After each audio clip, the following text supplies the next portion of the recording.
Hello class, this PowerPoint provides a broad overview of dystopia and an introduction to the genre of apocalypse. First of all, let's review a little bit about science fiction. Science fiction is often called the literature of ideas, and it explores the potential consequences of scientific, social, and technological innovations. It is a subgenre of speculative fiction, which is the umbrella term under which science fiction falls. Science fiction can trace its roots back to ancient mythologies, it's related to fantasy, horror, and contains the subgenres of dystopia, utopia, apocalypse, and post-apocalyptic fiction. Its exact definition has long been disputed, and it's still disputed by authors, critics, scholars, and even readers today. Science fiction in literature, film, TV, and other media has become really popular and influential. As most of us know, science fiction is entertaining, but it also presents pointed critiques of present-day society, even while it explores alternatives. In this way, science fiction, like the genres of dystopia and utopia, extrapolates from current trends and events to a near future that's predictive and sometimes satirical. Now let's recall that science fiction, in its infancy, is a fairly colonialist, pretty traditional enterprise. John Ryder has a great book called Colonialism and the Emergence of Science Fiction, and he talks about science fiction's long and fairly problematic history of depicting conquest and colonialism as glorious enterprises. Also, in traditional science fiction, we often find the othering of indigenous people to the point where such people, and very often women, are often seen as other or maybe even alien. In traditional science fiction, people of color, like women, are often invisible or backgrounded to the white male engineer.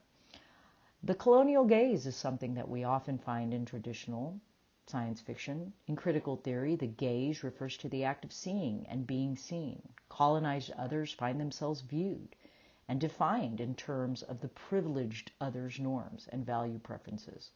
For this, see Laura Mulvey's essay on the gaze. And we might think of works like Charlotte Perkins Gilman's Herland, which is a utopia that seems to reflect a female gaze alongside a more traditional male gaze. And it does this in a fairly satirical way. So let's recall that science fiction didn't have a lot of prestige in the 50s and 60s. Now this begins to change with the popularity of two films, Star Wars in 1977 and Alien from 1979. For the first time, masses of everyday viewers get to see real, everyday people in space. Not just perfect astronauts or the best of the best. Just think of Han Solo or Luke Skywalker. They're regular folks, and in Alien, we even have working class people depicted in space, what I call truck drivers in space. These two films did a lot for the science fiction genre, especially in contemporary society. So now that we've reminded ourselves of the early years of sci-fi, let's turn to dystopia, specifically classic dystopias. Aldous Huxley's Brave New World from 1932 is a great example, especially because it's familiar to so many readers. Its concerns with materialism and consumerism, early forms of communism and drug abuse, and really how human beings can so easily degenerate into uniformity via mind-numbing technologies are still concerns we share today. There's also a pernicious class divide that says a lot about contemporary inequalities and wealth disparities today. If we look closely at some of the novel's major preoccupations, which we see on this slide, we can begin to understand why and how the novel still captures our attentions. Ideas about progress. Huxley warned about the price that Western society was paying and would continue to pay for huge technological progresses. The ideas of freedom. How do we humanize our growing cities? How might individuals learn to cooperate as complete persons rather than embodiments of specialized functions, which we see in Brave New World. This idea of mindless submission, how are we conditioned to engage our capitalist economies? How are we conditioned to just take assembly lines, management structures, systems of education, or consumer manipulation? It seems sometimes that we manufacture minds like so many commodities. The issue of binaries is huge in these novels. And in Brave New World, we see strict binaries of nature versus nature, nurture, civilized versus savage, strong versus weak, humanity versus technology, democracy versus dictatorship, and young versus old. Issues such as these, as well as invasive technologies and surveillance, remain on our minds and hearts even today. And I'd say especially today. Now, from classic dystopias like Brave New World or George Orwell's 1984 or Yevgeny Zamyatin's 1929 dystopian novel called We see a shift by the mid-1980s. And this shift is reflected in the already dystopic mood that the conservative turn in real American politics has led to in the 1980s. By the end of the 1980s, we see a second wave of dystopia in the form of cyberpunk. Now, cyberpunk gets refashioned as dystopia in terms of critical narrative forms that push against the grain of what many see as a grim economic, political, and cultural climate. So we might think of works like The Handmaid's Tale, and even later works like Divergent or The Hunger Games. The first work of cyberpunk, arguably, is William Gibson's Neuromancer from 1984, which has noir elements, is really countercultural, and it's got a lot of nihilistic imagery related to cyberspace and sprawl and cybernetics. High-tech, low-life, mega-corporations, magna, anime. For Frederick Jameson, this is an expression of postmodernity and late capitalism. And for this, we think of films like The Matrix, Blade Runner, RoboCop. So again, cyberpunk refers to low-life, high-tech, and it's an amalgam of cybernetics, which is the science and technology of the system, and punk, the philosophy of rebellion against the system. As a movement, cyberpunk novels seek to break down those binaries that we sometimes find in works like Brave New World, and paint the world rather in shades of gray, blurring the lines between what is natural and artificial. And for this, we might think of the cyborg. Cyborgs are both human-like as well as technologically based. Cyberpunk typically portrays dystopic worlds where civilization has been shattered by environmental or political catastrophe. The environment is often really unstable or hostile. Nation states tend to be extinct, and land and people are divided between corporations, sex, racial, or ideological groupings. You might want to think of something like The Fifth Element. Protagonists are often poor or outsiders of existing power structures. But these protagonists or these would-be heroes are far from powerless because they are skilled manipulators of the technology that controls citizens. These heroes are subaltern, and they combine streetwise subversion of punks with a love of technology. They're wired, they wear enhanced reality glasses, they're hackers, and they often have a moral cause. Often a portion of the narrative in cyberpunk fiction takes place in a virtual reality, and it draws, or these narratives rather, draw upon present problems of global systems. Again, Ghost in the Shell, The Matrix, Blade Runner, and William Gibson's Neuromancer are excellent examples of cyberpunk. And alongside cyberpunk novels of the 80s, we also then have the critical dystopia. Now, going back to dystopia, let's remind ourselves that dystopia, like utopia, is a type of social dreaming that includes the dreams and nightmares that concern the ways in which groups of people arrange their lives and which usually envision a radically different society than the one in which the dreamers live. Lyman Tower Sargent discusses how dystopic texts and the critical dystopia opens in medias res, in the middle of things, which means we get dropped into this world and we as readers pretty much have to figure out how or why we got there. What's really important to Sargent is the counter-narrative that develops as the dystopian citizen moves from apparent contentment to alienation and resistance, which is a structural strategy of forestalling cognitive estrangement. So for Sargent, what's really important is this counter-narrative of resistance that is built around the hegemonic order. And we see such counter-narratives in works like Octavia Butler's Dawn, or her Parable of the Sower series, maybe Sherry Dimoline's Marrow Thieves, and even Ursula K. Le Guin's The Ones Who Walk Away from Omelas. Remember, those who walk away from Omelas are instrumental in devising a counter-narrative of resistance within the story. They have decided that they do not want to play by the rules on which this supposed utopia is built.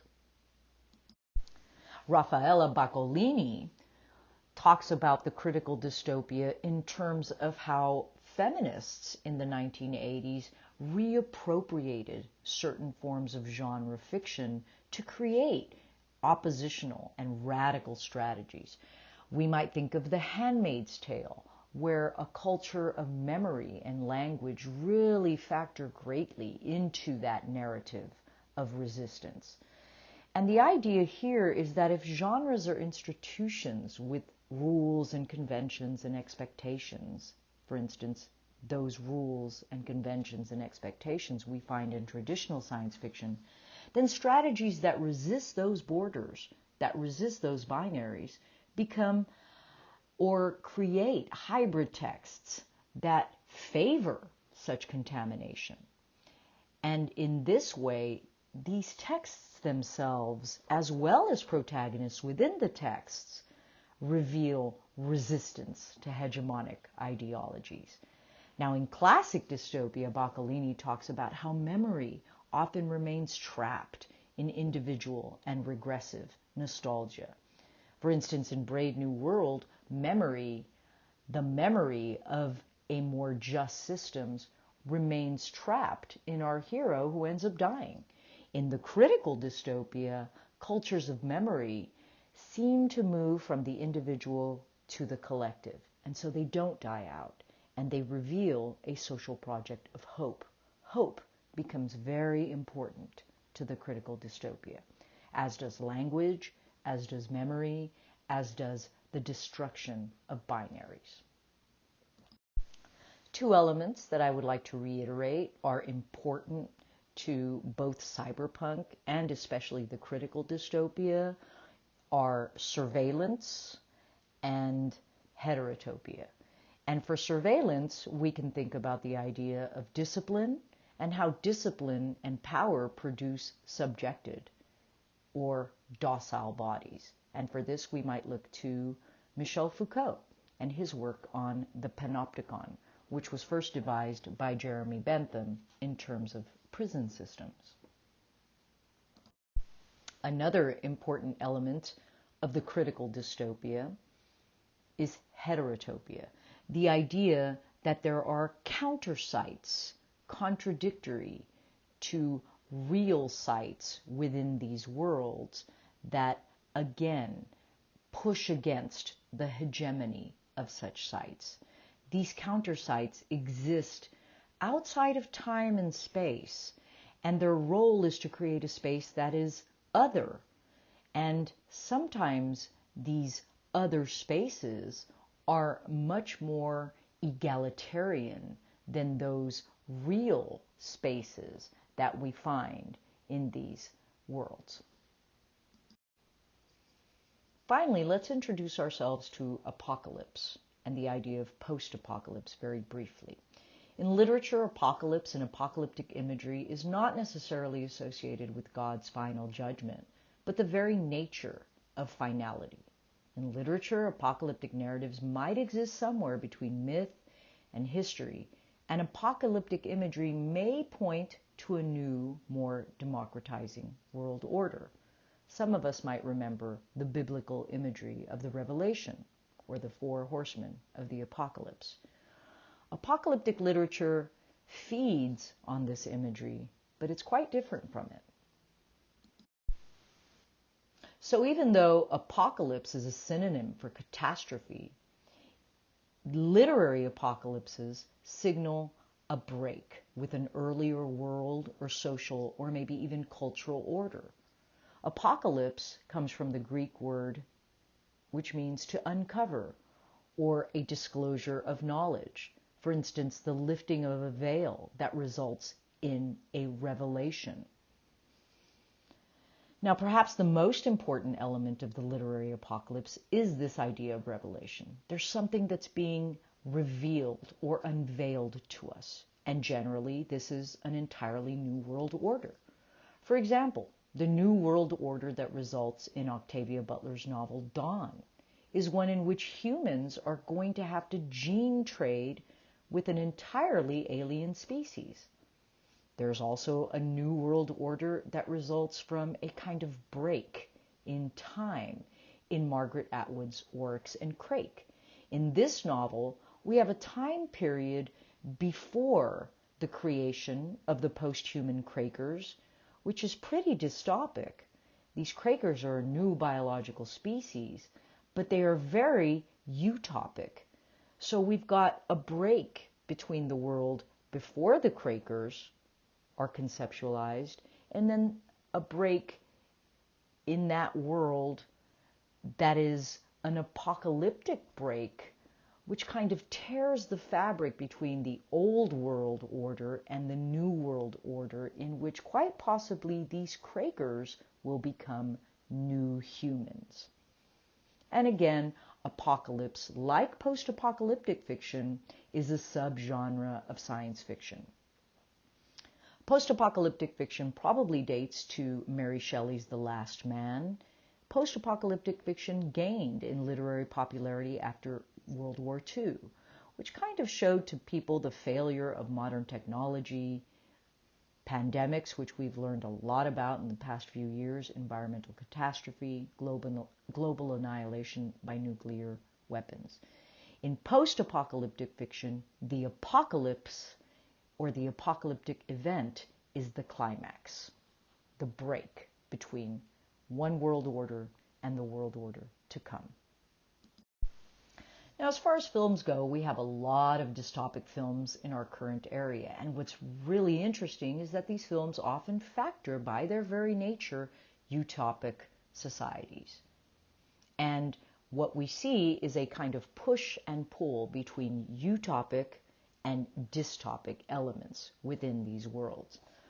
The utopic society of Lois Lower's The Giver, for instance, is based on a lack of memory or family units. In this utopia, people have lost the ability to see color. Sexual desire is chemically suppressed, and babies are genetically engineered. The movie Pleasantville, like The Giver, uses the same black and white trope to show us how all that's been repressed in this so-called perfect society eventually gives rise to wider political oppression. Demolition Man from 1993 depicts a society in which all crime has supposedly been eliminated. Except it hasn't. It's just gone underground. A trope reminiscent of a classic utopian/dystopian novel, The Time Machine, which H.G. Wells published in 1895. The Truman Show is a great satire of utopia in which one man, played by Jim Carrey, lives a so-called utopian life in a master-planned community. Except it's not utopia. It's a reality show that Truman's on, and he wants to get out. Then there's one of my personal favorites, Gattaca, which explores the idea of the state controlling one's destiny. This future society is driven by eugenics, where children are conceived through genetic selection. In this world, people's destinies are determined by their genes. I'd say this is an anti-utopia, which pretty much is the concept that dystopia generally results from efforts to construct an ideal society. As always, thank you so much for listening. And if you want to know a little bit more, or if you want to read into some of the sources that were used in this PowerPoint, take a look here.